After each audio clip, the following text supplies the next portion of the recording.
Assalamualaikum warahmatullahi wabarakatuh.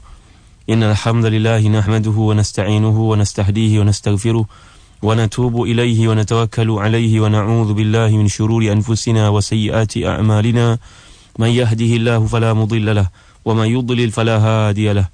Ashhadu an la ilaha illallah la syarika lahu, lahul mulku wa lahul hamdu yuhyi wa yumiitu wa huwa ala kulli syai'in qadir. Wa la hawla wa la quwwata illa billahil aliyyil azim. Allahumma la sahla illa ma ja'altahu sahla wa anta taj'alu as-sa'ba wal hazana idza syi'ta rabbi sahla. Allahumma innaka 'afuwun tuhibbul 'afwa fa'fu 'anna wa 'an walidina wa 'an masyayikhina wa 'an asatizatina wa 'an jami'il mu'minina wal mu'minat al-muslimina wal muslimat al-ahya'i minhum wal amwat. Innaka sami'un qaribun mujibud da'awat wa ya qadiyal hajat. Rabbana la tuzigh qulubana ba'da idh hadaytana wa hab lana min ladunka rahmah innaka antal wahhab. Allahumma salli wa sallim wa barik ala sayyidina Muhammad wa ala ali sayyidina Muhammad kama sallaita wa sallamta wa barakta ala sayyidina Ibrahim wa ala ali sayyidina Ibrahim fil alamin innaka Hamidum Majid.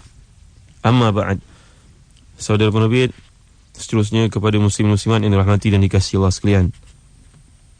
Firman Allah Subhanahu wa taala dalam ayat ke-9 suratul Kahfi, a'udzu billahi minasyaitonir rajim. Am hasibta anna ashabal kahfi warraqim kanu min ayatina ajaba idh awal fityatu ila al-kahfi faqalu rabbana atina min ladunka rahmah wa hayyi' lana min amrina rashada. Sadaqallahul azim. Maksudnya, apakah engkau menyangka bahawa penghuni-penghuni gua dan juga ar-raqim merupakan tanda-tanda kuasaan kami, yang merupakan tanda kekuasaan kami merupakan satu benda yang menakjubkan. Ketika pemuda-pemuda itu melarikan diri mereka ke dalam gua, lalu mereka telah pun memohon kepada Allah Subhanahu wa taala, wahai Tuhan kami, kurniakan kepada kami dari sisimu rahmat dan berilah kepada kami petunjuk dalam segala urusan yang kami kerjakan. Sila pendengar yang dirahmati dan dikasihi Allah sekalian, dalam tafsir Al-Khazin, Al-Imam Al-Khazin menjelaskan, bila pemuda-pemuda ini enggan untuk menyembah Tuhan-Tuhan yang disembah oleh Raja Dakianus dan disuruh oleh Raja Dakianus ini untuk menyembelih binatang-binatang ternak untuk keperluan mengabdikan diri kepada Tuhan-Tuhan berhala itu, maka para pemuda ini telah melarikan diri. Pada malam yang dijangkakan keesokan jawapan diberikan oleh para pemuda ini, mereka telah melarikan diri ke dalam gua bersama dengan seorang rakan yang ditemui dalam perjalanan, iaitu ra'i ghanam, seorang penternak ataupun pengembala kambing-kambing yang juga ingin bersama-sama menyelamatkan keimanannya. Seterusnya muslim-muslimat yang dirahmati dan dikasihi Allah sekalian, mereka telah pun berada di situ dan perkara ini disaksikan oleh seorang mata-mata dan dilaporkan kepada raja pada keesokan harinya. Bila raja dan para tentera datang untuk menangkap mereka, dari dalam gua itu timbul rasa takut dalam diri mereka. Gua ini menimbulkan satu kegentaran dalam diri mereka, menyebabkan mereka tidak ada pilihan melainkan menutup pintu gua itu dengan sangkaan para pemuda yang berada dalamnya akan mati kelaparan akibat tidak dapat keluar menyelamatkan diri. Muslim-muslimat yang dirahmati dan dikasihi Allah sekalian, ini satu jangkaan manusia. Sifir, akal manusia mengatakan bila berada dalam gua ini tidak ada makan dan minum, tentulah mereka akan mati. Tetapi mereka terlupa bahawa Allah Subhanahu wa taala yang memiliki langit dan bumi berkuasa untuk menjaga makhluk-makhluknya. Dan ini telah kita lihat melalui firman Allah Subhanahu wa taala dalam surah Yunus ayat ke-62 dan 64, iaitulah janji pemeliharaan kepada orang-orang yang namanya wali-wali Allah Subhanahu wa taala. Wali-wali ini kadang-kadang orang Melayu, mereka suka melihat benda-benda yang pelik, benda-benda yang berlawanan dengan akal yang waras ini dianggap satu kelebihan. Dan dalam banyak keadaan mereka pasrah untuk mendekatkan diri dengan golongan yang menampakkan satu-satu kelainan, satu-satu sifat yang supernatural yang lain daripada jangkauan akal manusia yang sihat, yang waras. Dalam sebuah kitab yang bernama Al-Furqan Baina Awliya'i Syaitan wa Awliya'i Rahman, Ibn Taymiyah menjelaskan kalau kita tidak memiliki ilmu yang tinggi sekalipun untuk mengenali seseorang itu merupakan waliur Rahman ataupun sebaliknya waliur Syaitan, kita haruslah melihat latar belakangnya, kehidupannya, praktisnya kepada Islam itu sendiri, lifestyle-nya. Kalau dia seorang yang tidak datang ke masjid, sedangkan rumahnya beberapa langkah saja, beberapa rantai saja daripada masjid, dan dia mendakwa perkara-perkara yang pelik boleh dilakukan, percayalah, ini merupakan golongan yang berkawan dengan syaitan. Ini awliya syaitan. Kalau orang ni duduk dengan umur yang Allah kurniakan kepada dia 60 tahun, hidup serba mewah, tidak pernah menjejakkan kaki ke tanah suci, bagaimana boleh kita anggap dia sebagai waliur rahman? Kalau dia seorang yang mendakwa boleh mengubati orang-orang yang berpenyakit kronik, sedangkan hidupnya berdampingan dengan orang perempuan, bagaimana kita boleh mendakwa, boleh melabelkan dia sebagai waliur rahman? Tentulah dia merupakan walius syaitan. Jadi para muslimin, muslimat yang dirahmati dan dikasihi Allah sekalian, berdasarkan fitrah yang Allah jadikan dalam diri kita, yang kalau kita lihat tidak mempunyai ilmu yang mendalam dalam satu perkara sekalipun, kita tentu akan dapat membuat satu ukuran, melihat tentang kehidupan seseorang untuk mengatakan dia ni benar-benar merupakan seorang wali, ataupun sebaliknya merupakan seorang syaitan yang berjalan di atas muka bumi, berkawan dengan syaitan, dengan ajaran-ajaran tertentu, kemudian memukau manusia dengan kata-katanya, dengan sifat-sifatnya, dengan amalan-amalannya, dengan rawatan-rawatan dakwa dapat menyelesaikan banyak masalah manusia. Jadi balik kita kepada kisah para ashabul kahfi ini. Ashabul kahfi telah kita lihat sama-sama. Ashab dalam bahasa Arab sahib, mufradnya sahib, kata tunggalnya sahib, kata jamaknya ashab, merujuk kepada golongan yang berada dalam gua selepas mereka melarikan diri daripada raja yang zalim bernama Daqyanus ini. Dan ada berbagai-bagai nama yang disebut dalam kitab-kitab tafsir. Contohnya tafsir As-Sawi menyenaraikan nama-nama mereka, dan tafsir Al-Khazin juga menyebut nama yang paling kapten, yang paling ketua dalam kumpulan yang seramai 8 orang ini namanya Maxilina. Wallahu alam, nama-nama ini semuanya diperolehi daripada sumber-sumber Israiliyat, dan Nabi SAW tidak pernah menyatakan tentangnya, tidak pernah menjelaskan tentangnya. Berkata almarhum Asy-Syahid Sayyid Qutb dalam kitab tafsirnya Fi Dhilalil Quran, dalam penjelasan kepada perkara-perkara yang bersifat fakta yang berkaitan dengan nama-nama sebenarnya yang berlaku dalam Quran ini tidak disebut oleh Allah Subhanahu Wa Taala, kerana Al-Quranul Karim bukannya kitab sejarah, bukannya kitab yang ingin menghimpunkan kepada kita fakta-fakta sejarah untuk dipelajari, bukan.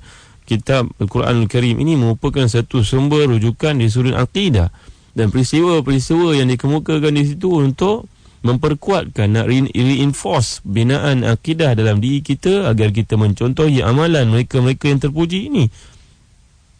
Dan kita lihat bagaimana Allah Subhanahu Wa Taala tidak menyebut nama-nama ini kerana itu tidak penting, kata Sayyid Qutb, almarhum Syahid Sayyid Qutb dalam tafsirnya Fi Dhilalil Quran, bahawa kalau kita lihat sebagai contohnya dalam surah Asy-Syu'ara yang pernah kita pelajari bersama-sama, Allah Subhanahu Wa Taala tidak menyenaraikan peristiwa yang berlaku pada zaman sebelum Nabi Muhammad sallallahu alaihi wasallam mengikut kronologi zamaninya, waktu peredaran zamannya, Nabi mana datang dulu, Nabi mana kemudian, tidak. Allah SWT mengemukakan Nabi Musa, kemudian baru Nabi Nuh, sedangkan Nabi Nuh sebelum Nabi Musa. Nak menunjukkan kepada kita, kata Syekh almarhum Muhammad Mutawalli Asy-Sya'rawi dalam kitab tafsirnya, beliau mengatakan bahawa Quran ini bukannya kitab, bukan kitab tarikh, bukannya sard tarikh, al-umur at-tarikhiyah, bukan nak bawa kepada kita kisah-kisah sejarah, tidak. Al-Quran ini nak mengemukakan kepada kita satu asas yang penting di sebalik kisah-kisah yang dikemukakan, iaitu untuk memperkuatkan, memperkukuhkan akidah yang ada dalam diri kita. Jadi kisah-kisah nama-nama sahabat yang berada melarikan diri ke dalam gua ini tidak penting. Kalau kita cari jumpa pun tak perlu kita war-warkan seolah-olah kita mengetahui lebih daripada mana-mana mufassirin yang ada di atas muka bumi, salaf dan juga khalaf. Dan ada pula yang berbangga untuk bertanya soalan-soalan demikian dengan tujuan untuk menunjukkan banyak bacaannya. Tidak ada apa gunanya, tidak ada faedah apa-apa, muslim-muslimat sekalian. Nanti kita akan lihat bagaimana pertikaian, persisian tentang nama-nama anjingnya. Nama-nama anjing yang turut serta dalam rombongan ini. Ada kata Qitmir, ada kata namanya Raqim, ada kata berbagai-bagai nama lain. Apa pula kita nak bincang nama anjing pula, mentafsirkan ayat-ayat Allah. Memadailah untuk disebutkan anjing ini bersama dengan mereka. Anjing ini taat pada tuannya. Barangkali dari sudut syariat mereka lain daripada syariat kita, memegang anjing tidak najis pada waktu itu. Berbeza dengan syariat Nabi Muhammad SAW, memang ada perbezaan-perbezaan yang tertentu. Jadi sewajarnya apabila kita mempelajari kitabullah, kita menjauhi perkara-perkara yang remeh-temeh. Perkara-perkara yang tidak penting ini tak perlu di-highlight-highlightkan. Nanti berbangga mencari nama-nama ini, kemudian menamakan nama anak. Seolah-olah kita seorang saja yang faham kitab Allah Subhanahu Wa Taala daripada guru kita. Berbangga benda-benda yang kecil ni tidak ada perlunya. Berkata Dr. Ibrahim Hamd Al-Kuwait dalam bukunya yang bertajuk Al-Himmah Al-Aliyah.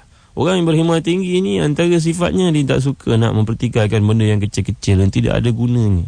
Kita perlu fikir tentang perkara-perkara yang lebih besar. Bagaimana penyatu paduan umat Islam contohnya. Kita perlu membincangkan tentang bagaimana boleh menarik orang bukan Islam supaya masuk Islam dan akan menjadi kuat ekonomi orang Islam. Ini benda-benda yang penting untuk kita bincangkan. Ini agenda umat yang sebenarnya. Jadi muslimin-muslimat yang dirahmati dan dikasihi Allah sekalian, berkata Dr. Muhammad Suhaid As-Sa'id dalam kitabnya Manhaj At-Tarbawi, Al-Manhaj At-Tarbawi, manhaj tarbiyah terhadap anak-anak. Dikisahkan di situ tentang sirah Nabi SAW, seorang sahabat yang bernama Talha bin Ubaidillah. Beliau berkata, nama-nama yang ada dalam Quran ini kalau kita lihat nama orang-orang yang terpuji. Tetapi mengapa umat Islam tidak mengambil nama-nama sahabat, 10 orang sahabat yang ahli syurga ini jamin masuk syurga? Apakah mereka tidak mengutamakan nama yang Nabi dah sebut dalam hadis sahih bahawa inilah golongan ahli syurga? Mudah-mudahan kamu namakan anak-anak kamu dengan nama ahli-ahli syurga. Jadi tidak perlu kita ambil nama-nama yang lain. Kalau nak dinamakan juga, ambillah juga nama sahabat, ambillah juga nama Nabi Muhammad sallallahu alaihi wasallam. Contohnya datuk kita bernama Umar. Kita namakan Umar, mengambil sempena datuk kita yang mulia dan juga Sayyidina Umar Khattab radhiyallahu an. Kalau kita nama datuk kita seorang yang bukan nama sahabat, contohnya namanya Maidin contohnya, maka kita namakan Muhammad Maidin. Nak namakan Muhammad Nabi Muhammad sallallahu alaihi wasallam, nak ambil sebenarnya datuk kita, ambil, tak ada masalah. Tapi utamakanlah yang disebutkan di sini nama-nama ahli syurga yang disebut Dr. Muhammad Suhaid As-Sa'id dalam bukunya menjelaskan tentang nama-nama umat Islam, nama-nama anak-anak orang Islam yang perlu diperhebatkan, diambil daripada sumber-sumber nama-nama yang mulia ini. Kita balik pada kisah yang dikemukakan oleh Imam Al-Khazin. Maka sahabat yang berjumlah 8 orang ini yang berada dalam gua, akhirnya bila ditutup pintu tersebut oleh batu yang besar dengan perintah daripada raja, maka Allah Subhanahu Wa Taala telah pun menetapkan untuk mereka ini tidur. Allah Subhanahu Wa Taala telah pun menyebabkan mereka tidur dalamnya. Dan kalau kita lihat kepada firman Allah Subhanahu Wa Taala dalam ayat ke-11, fadarabna ala adhanihim fil kahfi sinina adada, lalu kami telah pun tutup telinga mereka, menyebabkan mereka tidur dalam gua itu tahun-tahun yang cukup banyak. Ini riwayat pertama. Kalau kita lihat pandangan yang dikemukakan oleh Al-Imam At-Tabari dalam kitab tafsirnya At-Tabari, beliau menjelaskan sebenarnya ada 2 lagi riwayat yang lain yang mengisahkan tentang penghuni kahfi ini. Bukan sahaja merujuk kepada peristiwa yang berlaku sebelum ini yang kita kisahkan, anak-anak bangsawan yang lari daripada perintah Raja Dakianus yang zalim. Pandangan kedua, ada seorang daripada pengikut Nabi Isa yang setia. Nabi Isa sudah pun diangkat oleh Allah Subhanahu Wa Taala. Telah kita bincangkan sebelum ini ketika mentafsirkan ayat-ayat yang awal daripada surah yang mulia ini, bahawa seorang daripada Hawari ini telah pun pergi ke tempat yang berlaku peristiwa kahfi ini. Bila dia sampai di situ, nak masuk dalam kawasan sempadannya, maka disuruh, faqila lahu inna ala babiha sanaman la yadkhuluha ahadun illa sajadalahu. Siapa yang nak masuk ke negara ini, dikehendaki untuk sujud kepada patung berhala yang duduk dekat immigration ini. Ini nak simplify, nak bagi pemudah faham kepada kita. Fakariha an yadkhulaha, maka orang ini pun tidak sanggup untuk memasuki kawasan itu kerana dia merupakan seorang pengikut Nabi Isa yang belajar daripada kitab Injil, yang beriman kepada Allah dengan akidah yang sebenar-benarnya. Kenapa pula nak masuk ke negara ini perlu sujud kepada patung berhala? Aku tidak setuju. Bila dia tidak setuju, dia tidak dapat memasukinya, maka dia pun menumpang teduh di sebuah tempat yang berdekatan di kawasan sempadan itu. Duduklah di kawasan itu. Dia seorang ustaz. Bila seorang ustaz, fakana ya'malu fihi bil ajri, dia duduk di kawasan itu, dia pun bekerja. Wa 'allaqahu fityatun min ahli al-Madinah. Bila sifat ini sifat seorang ustaz yang baik, yang telus, dia duduk di situ, disenangi oleh penduduk setempat, maka anak-anak mereka pun datang mendekatinya. Ini kawasan cerita tentang seorang Hawari, seorang sahabat Nabi Isa. Selepas Nabi Isa diangkat oleh Allah Subhanahu wa taala, dia cuba untuk berdakwah di tempat itu. Faja'ala yukhbiruhum an khabri as-sama'i wal ard. Dia mengajar anak-anak orang kampung di situ tentang Allah Subhanahu wa taala, tentang langit dan bumi, tentang urusan akhirat. Mereka semua akan dibangkitkan, semua dihitung segala amalan lakukan di dunia. Fa'amanu bihi wa saddaqu. Bila berada di situ, dia berjaya mengimankan, berjaya dengan izin Allah Subhanahu wa taala, memberi hidayah dengan hidayah izin daripada Allah Subhanahu wa taala, mengislamkan ramai daripada kalangan penduduk di situ. Wa saddaquhu hatta jaa Ibn al-Malik yawman bimra'atin. Sehinggalah pada satu hari datang anak raja bersama dengan seorang perempuan, hendak melakukan perbuatan yang terkeji, zina, nak menumpang di kawasan kampung tersebut. Agaknya kawasan ini merupakan kawasan peranginan, wallahu a'lam. Kalau lihat kepada pandangan doktor, dalam sebuah buku Dr. Syauqi Abu Khalil, dalam bukunya bertajuk Atlas Al-Quran Al-Karim, menjelaskan peristiwa yang berlaku pada Ashabul Kahfi ini di kawasan-kawasan di utara Syria, sempadan dengan Turki, kawasan yang terkenal dengan kawasan cantik, musim sejuknya indah, musim panasnya indah, dekat dengan kawasan laut. Jadi tidak mustahil kawasan ini merupakan kawasan yang indah. Dia duduk di sini, bawa anak raja ini membawa seorang perempuan untuk duduk bersama dengannya melakukan maksiat. Fa'ankara alaihi al-hawari dhalika fasabbahu wa dakhal. Maka ustaz ini, pengikut Nabi Isa ini, mengingkari perbuatan tersebut, menegurnya, amar ma'ruf nahi munkar, mengatakan buatan ini haram. Di kawasan ini semua orang Islam. Orang Islam tidak membenarkan peristiwa-peristiwa seperti ini berlaku di tempat mereka. Bila disebut begitu, anak raja ini tidak peduli, ini merupakan orang ternama. Fasabbahu wa dakhal. Lalu ustaz ini telah mencelanya. Pemuda ini kekal melakukan perkara tersebut, masuklah ke dalam sebuah rumah di kawasan itu untuk melakukan maksiat. Famata wa matatil mar'a fil hammam. Matilah orang ini sebab celaan ustaz ini, dengan karamah yang daripadanya mati anak raja ini dengan perempuan yang bersama-sama melakukan maksiat dengannya. Fa'atal malik faqila lahu. Datanglah raja. Bila sampai berita kematian puteranya, raja di negara yang kafir ini begitu marah, murka. Dia pun datang ke kawasan tersebut. Lalu dikabarkan kepadanya, yang membunuh anak kamu adalah seorang ustaz yang telah mengislamkan ramai orang di kawasan ini. Faltumisa faharab. Raja pun cari trace dia, dan ustaz ini berjaya melarikan diri. Faqala man kana yashabuhu. Maka raja bertanya, siapa yang jadi penyokong ustaz ini, seorang Islam ini? Fasummiya lahul fityah. Maka orang kampung yang tidak beriman, sebahagian mereka telah pun memberitahu raja yang zalim ini, itulah pemuda-pemuda yang telah pun beriman kepada ustaz itu, dia menyokong ustaz itu, dia membantu ustaz itu. Faltumisu fakharaju minal Madinah. Maka pemuda-pemuda ini telah pun diberkas dan ditangkap. Maka berlakulah apa yang telah berlaku, seperti yang berlaku pada Ashabul Kahfi sebelum ini. Kisahnya sama. Sampai saja ke kawasan gua, mereka melarikan diri, raja ini trace mereka. Mereka berjaya memasuki gua, dan raja tidak ada pilihan melainkan menutup pintu gua dengan batu yang besar. Sampai di sini kisahnya sama dengan sebelum ini. Jadi muslimin-muslimat yang dirahmati dan dikasihi Allah sekalian, sebaik-baik kisah adalah kisah yang dikemukakan oleh ayat Allah Subhanahu wa taala. Nanti kita akan lihat bagaimana Allah Subhanahu wa taala menyatakan dalam ayat ke-13, nahnu naqussu 'alaika naba'ahum bil haqq innahum fityatun amanu bi rabbihim wa zidnahum huda. Kami meriwayatkan, membawakan kepada kamu kisah-kisah yang sebenarnya. InsyaAllah kita akan lihat begitu banyak ayat-ayat Allah Subhanahu wa taala difokuskan kepada peristiwa-peristiwa yang membentuk kisah. Apakah tujuan di sebaliknya?